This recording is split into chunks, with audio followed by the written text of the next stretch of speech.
Bonjour à tous et bienvenue dans notre série Paytalks autour de l'optimisation de votre processus de paiement mobile. Euh, Qu'est-ce que Paytalks?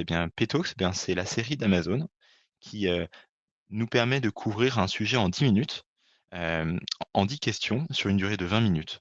Pourquoi faire si court? En fait, euh, tout le monde n'a pas forcément le temps de se former et 20 minutes, c'est bien le maximum que parfois on peut avoir en termes d'attention, mais aussi en termes d'emploi du temps dans la journée.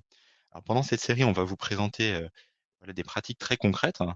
C'est pas la solution à tout, mais ça vous permettra certainement, à travers de ces 10 questions, à travers de ces 10 problèmes utilisateurs que nous avons rencontrés, ça vous permettra d'améliorer votre pratique de e-commerçant.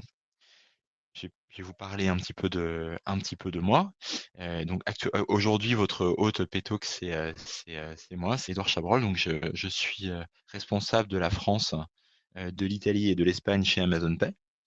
C'est une activité que j'ai créée il y a 3 ans avec mon équipe dans ces 3 pays. Euh, Par ailleurs, je suis employé chez Amazon depuis maintenant 6 ans. Alors, comme cette série est une série Amazon, je vais quand même un peu parler d'Amazon Pay. Donc Amazon Pay, qu'est-ce que c'est? C'est une solution de checkout toute simple, hein, que Amazon propose à des e-commerçants. Cette solution, elle permet à des utilisateurs comme vous et moi de utiliser les données que vous avez sauvegardées sur Amazon, hein, donc données de paiement, données de livraison, données de facturation, et de les utiliser sur des sites tiers. Pour les e-commerçants, ça permet une augmentation des taux de transfo, mais ça permet aussi d'avoir accès aux données des utilisateurs Amazon.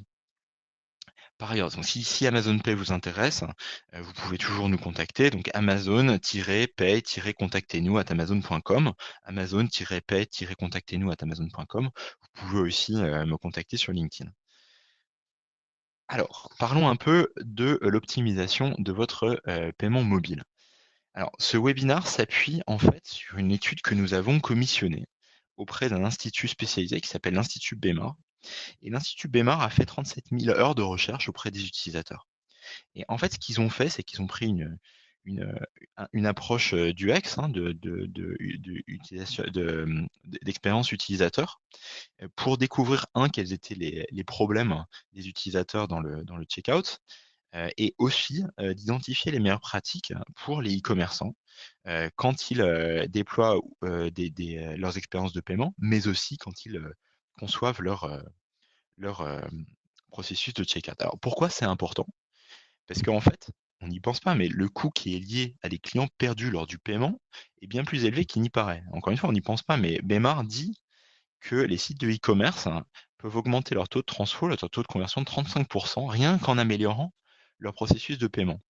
Et si on agrège en fait la totalité des sites et les pertes occasionnées par un processus de checkout qui n'est pas optimisé, ça fait à peu près 260 milliards d'euros de commandes perdues.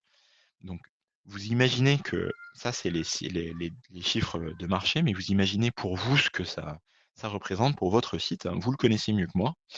Donc, maintenant, je vous propose tout simplement d'aller dans les recommandations et d'aller dans les qui ont été identifiées par Bemar. Donc, il y en a 10 au total. Donc, la première recommandation, c'est de proposer une option de paiement invité de façon visible. Bon, alors, le problème, c'est le suivant, c'est que les utilisateurs, ils n'aiment pas créer de nouveaux comptes sur les sites web de e-commerce, surtout quand on ne vient pas régulièrement. Donc, 34% des personnes interrogées ont déclaré avoir abandonné un processus de paiement au cours des 3 derniers mois car le site leur demandait de créer un compte, hein. C'est vraiment l'étape de la création de compte qui est problématique. Par ailleurs, 60% des utilisateurs mobiles ont dit rencontrer des difficultés au moment de s'identifier et de sélectionner le paiement invité, ce qu'on appelle paiement invité ou guest checkout, invité, lorsqu'il est placé en dessous de l'option connexion, hein. Connexion, c'est pour s'inscrire sur le site. Le guest checkout, le paiement invité, c'est pour faire ses achats sans s'inscrire sur le site. Et ça, vraiment, ça pose des problèmes aux utilisateurs. Donc, le conseil et la solution, c'est de placer toujours l'option de paiement invité en premier sur la page de création de compte ou de connexion avec son propre bouton pour continuer, hein. Ainsi, les utilisateurs ne la confondront pas avec voilà, le bouton de création de compte qui leur pose problème. Voilà, donc au total, vraiment, proposer l'option de paiement invité de guest checkout de façon visible avant l'option de création de compte sur votre site. Deuxième proposition d'amélioration sur votre site, euh, c'est important d'adapter la disposition du clavier tactile. Alors ça, c'est vraiment un problème que rencontrent les utilisateurs quand ils achètent sur leur mobile, avec des écrans qui sont parfois tout petits. Et la disposition des claviers mobiles est très limitée. Donc ça peut gêner les utilisateurs du processus de paiement. Alors là, c'est vraiment tout bête, la solution, mais il faut faire de légères modifications dans le code afin d'afficher automatiquement le clavier qui est spécifique et pertinent pour les champs, les saisies à réaliser sur certains types de champs. Par exemple, hein, imaginons que l'utilisateur doive saisir son numéro de téléphone. Ben, à ce moment-là, il faut mettre le pavé numérique hein, dans l'écran tactile. Pour le champ adresse email, de la même manière, en fait, on peut proposer un champ d'adresse hein, qui est adapté à la saisie des adresses email avec le arrobase qui est déjà présent. Donc, vous éviterez à vos clients de parcourir votre clavier afin de trouver les bons caractères. Donc voilà, vraiment adapter la disposition du clavier tactile, faire apparaître les pavés pertinents en fonction des champs à saisir. La troisième recommandation, qui a été identifiée par Bémar, alors là, encore une fois, c'est tout simple, hein, c'est vraiment adapter et proposer des formats automatiques pour les champs de carte de crédit. En effet, en fait, le problème est le suivant, c'est que l'Institut Bémar a remarqué que les utilisateurs rencontraient des difficultés au moment de saisir et de vérifier leur numéro de carte de crédit une fois qu'ils sont saisis sur l'appareil mobile. En effet, enfin, entre nous, ben, vous pouvez réfléchir à votre pratique en tant que client. C'est pas évident de vérifier les 16 chiffres à l'écran, plus les chiffres d'expiration des cartes. Euh, et c'est pas facile de les vérifier quand de voir voilà, que ça correspond bien à la séquence des blocs de 4 chiffres qui sont présents sur les cartes de crédit. Donc là, vraiment pensez à proposer un format automatique pour les champs de cartes qui insère des espaces au fur et à mesure de la saisie, hein, afin de refléter la carte physique de l'utilisateur. Ça paraît tout bête, mais ça fait vraiment une grande différence, hein, parce qu'en fait, quand on propose des blocs qui sont déjà tout définis, c'est difficile à vérifier pour les utilisateurs, encore plus sur mobile. Et ensuite, ça permet aussi de vérifier les fautes de frappe, hein. Donc, le formatage en direct, c'est vraiment ça qui est important. Et le formatage en temps réel, c'est ça qui est important avec l'insertion d'espace. Par ailleurs, évidemment, hein, il faut faire attention aux différents modèles de blocs en fonction des cartes de crédit des différents fournisseurs de cartes. Donc vraiment, cette recommandation numéro 3, c'est de proposer des formats automatiques pour les champs de cartes de crédit. Voilà, recommandation numéro 3. Ensuite, alors, dans la même veine, la quatrième recommandation que nous avons identifiée avec notre partenaire Bémar, c'est de refléter le même format pour les champs de date d'expiration que celui des cartes de crédit. C'est-à-dire qu'en fait, le problème, c'est que les cartes de crédit proposent un certain type de format pour les dates d'expiration et que ce type de format, on ne le retrouve pas forcément sur les sites internet. Donc, vraiment, tout bête, c'est une amélioration tout à fait intuitive qui peut avoir des répercussions très très importantes sur l'expérience que vous souhaitez offrir à vos clients. Donc, très concrètement, sur presque toutes les cartes de crédit, la date d'expiration est composée de 4 chiffres, 2 pour le mois, 2 pour l'année. Or, les sites de e-commerce proposent souvent des formats qui sont différents. Encore une fois, 2 blocs séparés, 2 blocs de saisie séparés. Donc, les utilisateurs doivent alors retranscrire le chiffre du mois de leur carte et ensuite celui de l'année dans le champ de formulaire. Donc aussi, de la même manière, assurez-vous que les bons pavés apparaissent, les bons claviers numériques apparaissent. De toutes les manières, le conseil et la solution qu'on vous propose avec Bémar, c'est vraiment de respecter le format des dates avec mois, mois, un slash et année à 2 chiffres. Voilà, donc ça, c'est vraiment des indications qui sont toutes bêtes, hein, des indications de saisie qui vous permettent en fait d'améliorer l'expérience utilisateur et améliorer la conversion sur le site.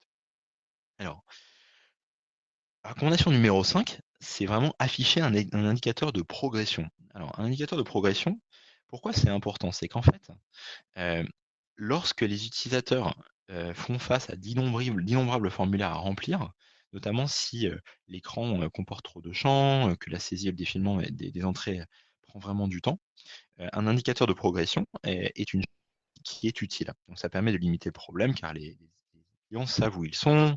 L'indicateur permet aussi de leur permettre de revenir en arrière et de ressaisir ou de confirmer les étapes précédentes. Alors, la difficulté et la solution, c'est que l'affichage d'un indicateur de progression, c'est une chose qu'on connaît très bien, les navigateurs d'ordinateur, mais par contre, en mobile, c'est un petit peu plus compliqué, car afficher la barre, eh bien, on n'a pas forcément la place de le faire. La solution, c'est d'afficher des numéros avec des étapes avec le titre sur une partie de l'écran, afin que ça s'adapte en fait à la taille des écrans en mobile. Donc voilà, recommandation numéro 5, afficher des indicateurs de progression, des barres de progression, avec des formats qui sont bien adaptés au format des écrans mobiles. Donc éviter la barre, mais plutôt mettre des numéros avec des étapes dans le checkout. Alors, recommandation numéro 6, encore une fois, ça semble bête, mais en fait, beaucoup de sites ne le font pas. La recommandation numéro 6, c'est vraiment de définir l'adresse de facturation en fonction de l'adresse de livraison. Euh, alors, je pense que la plupart d'entre vous, en fait, demandez ces deux champs, hein, qui sont un, l'adresse de facturation, deux, l'adresse de livraison, ou l'adresse de livraison et encore l'adresse de facturation. Mais en fait, ces deux champs, souvent, sont à rendre de façon indépendante. De champs qui sont souvent, en fait, les mêmes. En effet, en fait, la plupart des utilisateurs commandent des articles pour eux-mêmes, hein. Et l'étude réalisée par Bernard montre en fait que les sites de e-commerce ne définissent pas l'adresse de facturation en fonction de l'adresse de livraison, hein. Si vous faites partie de ces sites, regardez, hein, ça peut être très très contre-productif, hein, pour les utilisateurs et pour votre taux de transfo.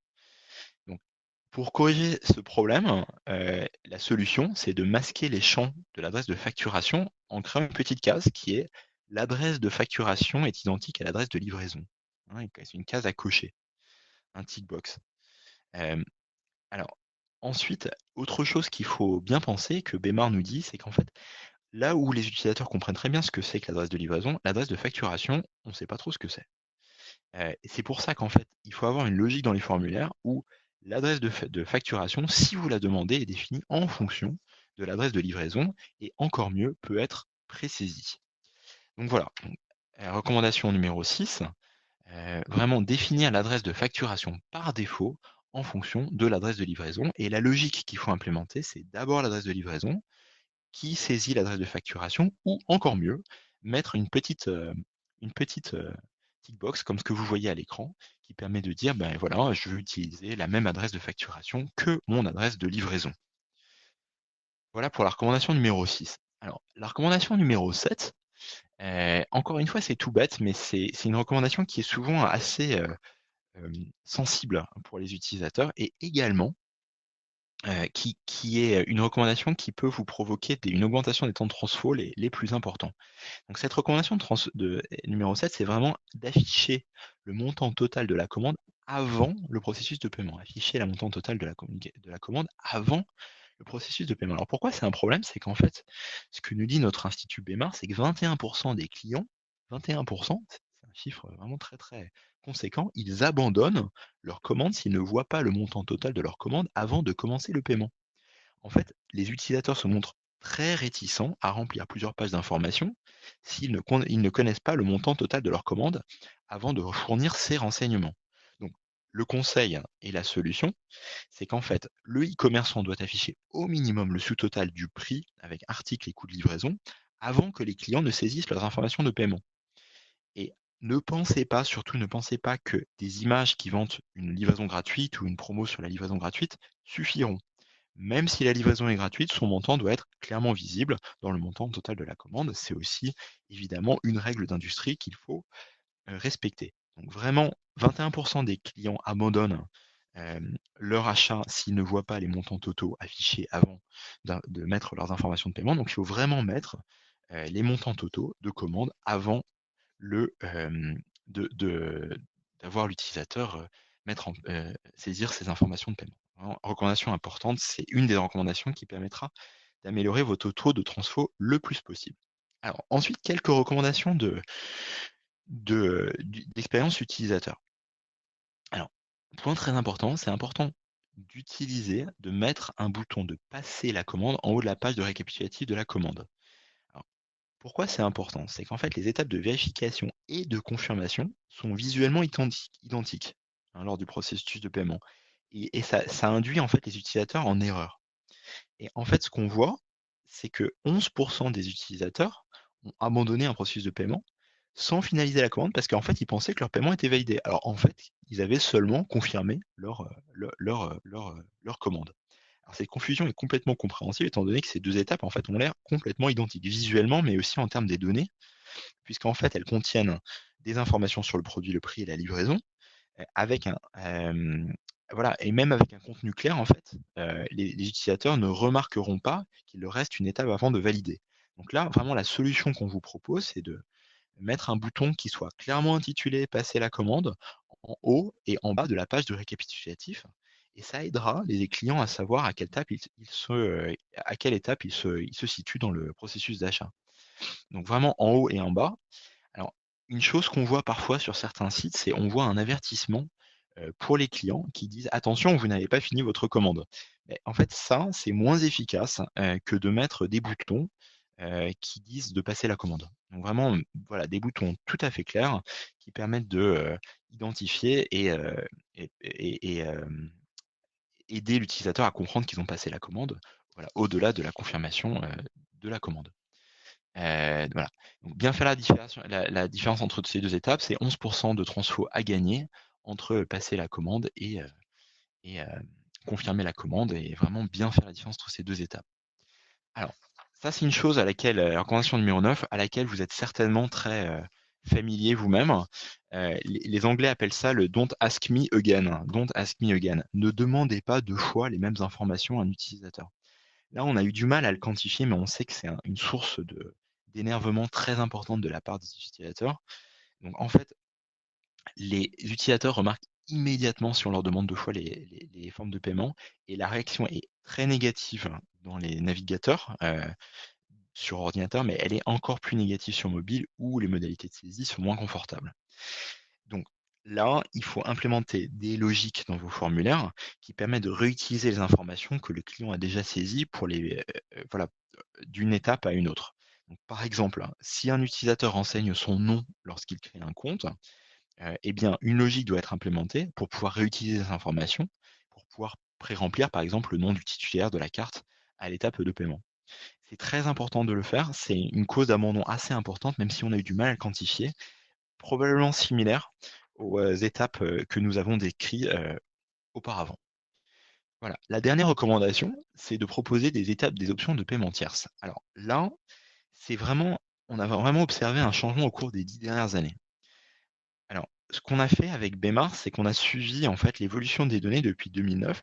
Et en 2009, donc il y a un peu plus de 10 ans maintenant, une infime minorité des utilisateurs considéraient que les options de paiement tierces, comme les wallets, offraient un confort d'utilisation supplémentaire. Donc pour eux, c'était vraiment très très facultatif. Voilà, le, le sujet était vraiment voilà, marginal, quoi. Alors maintenant, la dernière étude qu'on a fait avec eux, 10 ans plus tard, ça montre un changement concernant les attentes des clients. En effet, un client sur 20, donc 6% de transfo, abandonne une ou plusieurs commandes uniquement parce que les options de paiement préférées ne sont pas disponibles. Donc Amazon Pay en est une, hein, évidemment. Et donc, imaginez voilà, l'impact sur votre site. Bon, voilà, ça fait 6% de transfo en plus. Donc, c'est des informations, des solutions de paiement qui offrent de la sécurité et surtout, en fait, un grand confort pour des clients qui y sont habitués. C'est important de savoir que, en plus de ces données clients, c'est que maintenant, 83% du top 60 des sites mondiaux de sites de e-commerce proposent au moins une option de paiement tierce en plus de l'option par défaut qu'ils offrent dans leur checkout.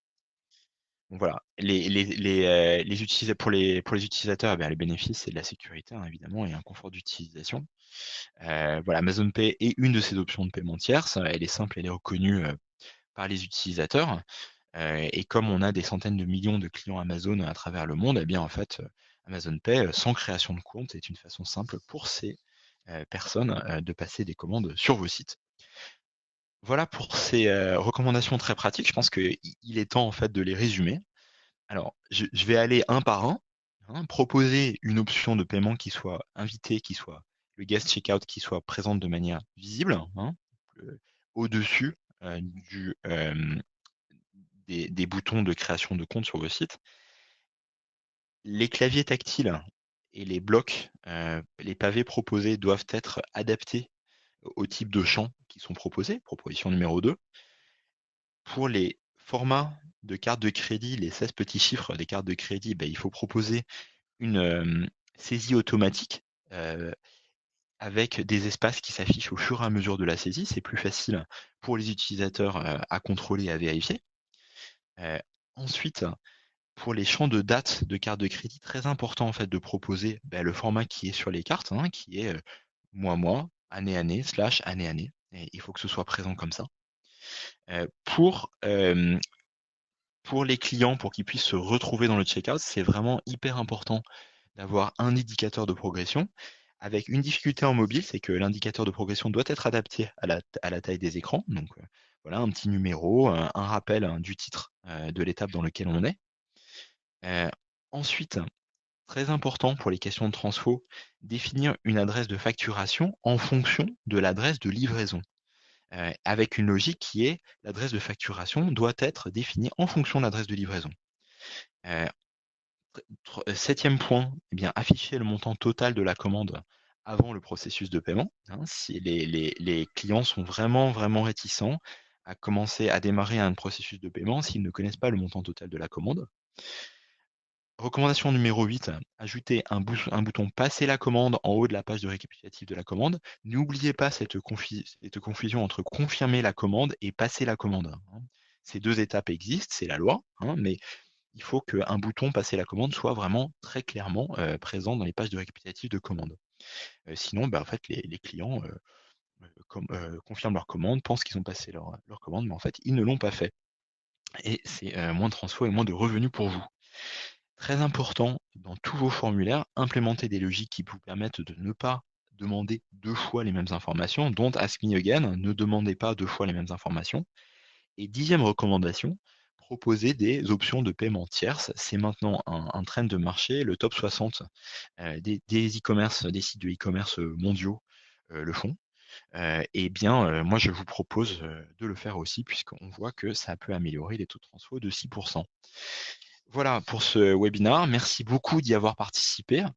Si vous avez quoi que ce soit comme demande, n'hésitez pas à me contacter sur LinkedIn. Je suis Édouard Chabrol, ou bien à contacter les organisateurs de ce webinaire. Merci beaucoup et à bientôt.